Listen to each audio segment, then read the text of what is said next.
Эрхэм гишүүдээ Монгол Улсын их хурлын гишүүн инх төвшин нарын 6 гишүүнээс 2026 оны 4-р сарын 30-ны өдөр Улсын их хуралд өргөн мэдүүлсэн эрүүгийн эерэг хэн шийдвэрлэх тухай хуульд нэмэлт оруулах тухай хуулийн төслийн хилцгээс асуудлыг хууль зүйн байнгын хорооны 2026 оны 6-р сарын 2-ны өдрийн хуралдаанаар хэлэлцлээ. Хууль санаачлагч хуулийн этгээдэд хөрөнгийн шилжилт хөдөлгөөн хязгаарлах, тодорхой үйл ажиллагааг эрхлэх эрхийг дүдгэлзүүлэх, талсан сэргийлэх арга хэмжээ авахтай холбогдсон үүсдэг зохицуулалтын дутагдlыг арилгах, эрх зүйн орчныг сайжруулах зорилгоор хуулийн төслийг боловсруулсан байна. Хууль санаачлагч хуулийн төсөл батлагснаар иргэн хуулийн этгээд болон төрийн байгууллагад нэмэлт зардал үүсэхгүй гэж үзсэн бөгөөд хуулийн төслийг Депарламентын цахим сайтад байршуулж иргэд олон нийтийн саналыг авч байгаа болно. Байнгын хорооны хуралдаанаар хуулийн төслийг хилцэхэд Улсын их хурлын гишүүн Баасан Жаргал хууль тогтоомжийн тухай хууль заасны дагуу эрүүгийн эрх хэн шийдвэрлэх ажиллагааны журамтай холбогдсон хүний эрх хэрэгжүүлэх хязгаарлах зохицуулалтын хуулийн төсөлд улсын дээд шүүх болон улсын ерөнхий прокуророор санал авах зохицуулалтын хүрээнд дээрх байгууллагуудаас ирүүлсэн төслийг дэмжээгүй талаарх саналын үндслэл тайлбарыг судлан үзэж тэдгээрийг хуулийн төсөлд тусгасан хэсэг талаар Улсын их хурлын гишүүн Цогтбаатар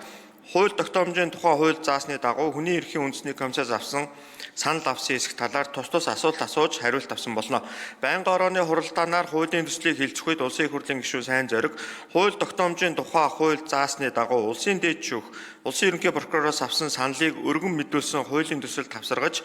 холбогдох үндслэл мэдээллийг тусгах шаардлагатай талаар мөн Улсын их хурл өргөн мэдүүлсэн болон хилцүүлгийн шатанд байгаа эрүүгийн үйлд нэмэлт өөрчлөлт оруулах тухай хуулийн төсөлтөд нэгтгэн хилцэх зүйтэй талаар Улсын их хурлын гишүүн Амар сайхан хууль зүйн дотоод хэргийн яамнаас уг хуулийн төслийн зохицуулалт хит ерөнхий тодорхой бус байна гэсэн санал өгсөнтэй холбогдуулан төслийн агуулга хамар хүрээ эрх зүйн үр дагаврыг илүү наривчлан тодорхой болгож хэрэгжилтийг хангах байдлаар боловсронгуй болох шаардлагатай талаар мөн Улсын их хурлд өргөн мэдүүлсэн эрүүгийн болон процессын хуулийн төслүүдийн уялдааг хангаж давхардал зөрчлийг арилгах зорилгоор нэгтгэн хэлцгэн зүйтэй талаар Улсын их хурлын гишүүн Цогтбаатар хуулийн төслийн зарчмын хувьд дэмжиж байгаа бөгөөд цаашид эрүүгийн болон эрүүгийн эрх хэн шийдвэрлэх ажиллагааны тухай хууль тогтоомжийг боловсронгуй болох асуудлыг засгийн газраас системтэйгээр боловсруулж Улсын их хуралд өргөн мэдүүлэх нь зүйтэй талаар тус үг хэлж байр суурь илэрхийллээ. Монгол Улсын их хурлын чуулганы хуралдааны эдийн тухай хуулийн 35 дугаар зүйлийн 35-11 дэх хэсэгт заасны дагуу санал хураалт явуулахад эрүүгийн эрх хэн шийдвэрлэх тухай хуульд нэмэлт оруулах тухай